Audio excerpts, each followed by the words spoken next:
Hello and welcome to my channel. Today I'm going to give you a progress update on my cargo trailer conversion.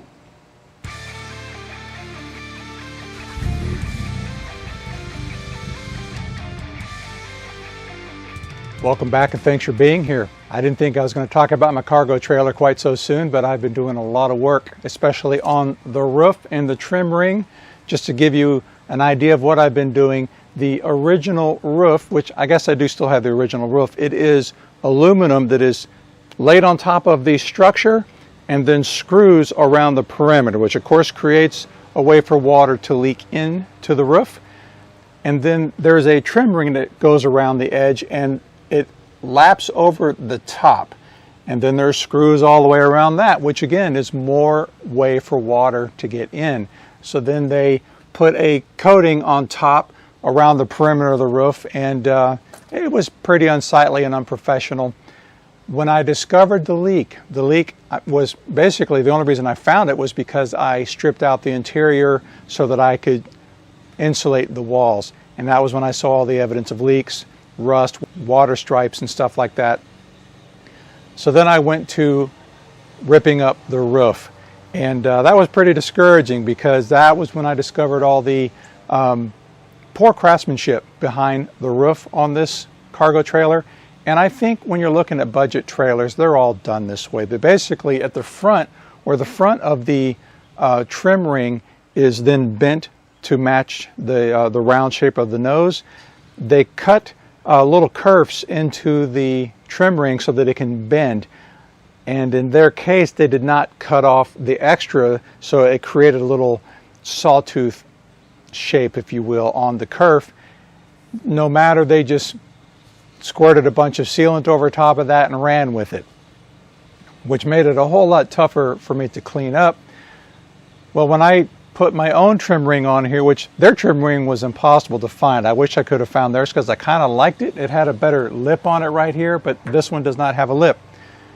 I had to cut kerfs in it as well, but then I actually removed metal so that there wasn't a sawtooth going on, hammered it all down flush, and then just went nuts with the Eternabond tape. There is Eternabond tape all over this roof. You can probably see some in the square going around the rooftop fan that I cut out, and you can see strips along the way here. That looks like a weld, but it's not. It's a piece of 4-inch Eternabond tape. It's wrapped all the way around the edge, so now there's no way for water to get through here. And then even more Eternabond tape on top of this trim ring once I got the trim ring installed. And then I laid all of the Dicor elastomeric, I think is what it's called. It's an elastomeric rooftop covering. It's kind of like it's almost rubberized, but not quite. And people really swear by it because it seals out moisture really well. It also, we'll see, it's a little duller on here, so if I'm actually out in the rain, then the rainwater won't be quite as loud against this roof.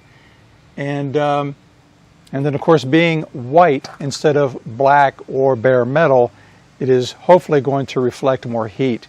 Not that I expect to be doing a lot of camping in the sun.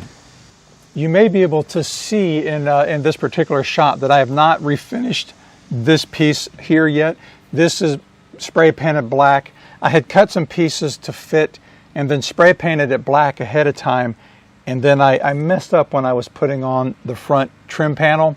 So I'm hoping that once I paint all of this black to match, and of course I'm going to fill this stuff in with some body filler to make it look a little better, and it will be almost unnoticeable as you know, it shouldn't be too noticeable that I messed this up. Now back here in the back, in order to get this all to fit, this trim ring, like I said, it's a little bit wider. Well, I didn't say it's wider, but it is. It's wider than the factory trim ring. So then I had to cut a little piece to come up so it would clear this drip rail. And so I will fill that in with some silicone to make it look a little better.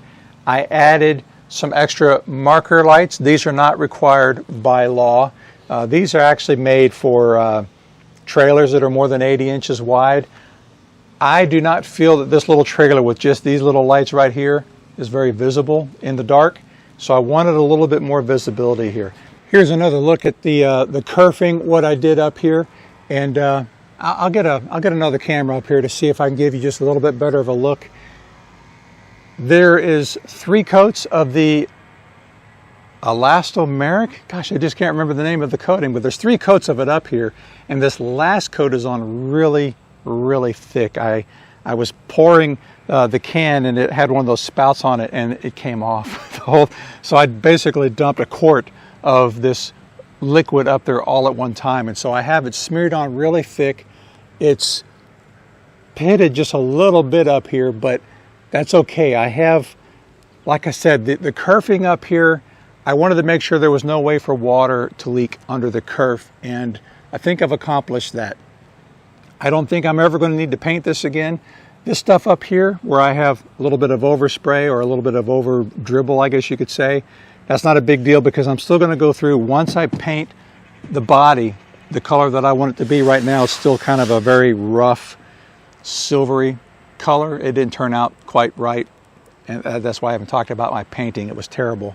But I will paint this with a roll-on exterior paint, and once I have the base color here proper, then I will do my trim ring, and I will paint that up and just clean all this up. Hopefully, I'm not a wonderful painter, but hopefully I will do a good enough job to where you won't really be able to see that I have had flaws like this.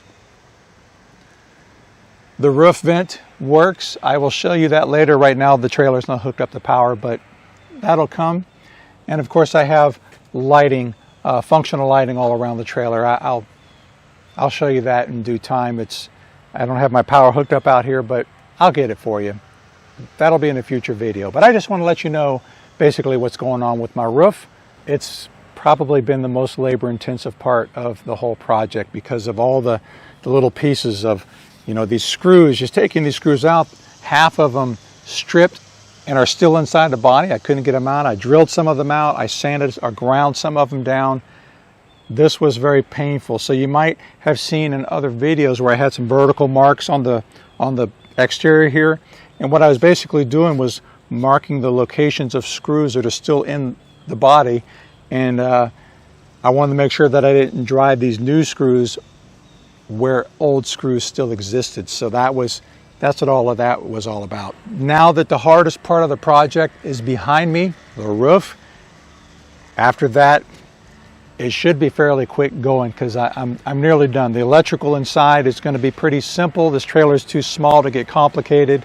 And like I said, it's supposed to rain. So insulating, then interior, well, I'm going to check the interior walls. Then I got to cut a new floor because I got to replace the floor that was in here. The paint, I'm not going to say that it's going to be last because if I get a couple of nice days, I'm going to paint. But yes, paint soon. Next up is interior. I think I'm going to be able to show you the completed project here pretty soon. So as always, I appreciate your visiting, and I'm looking forward to sharing more progress with you soon. Take care.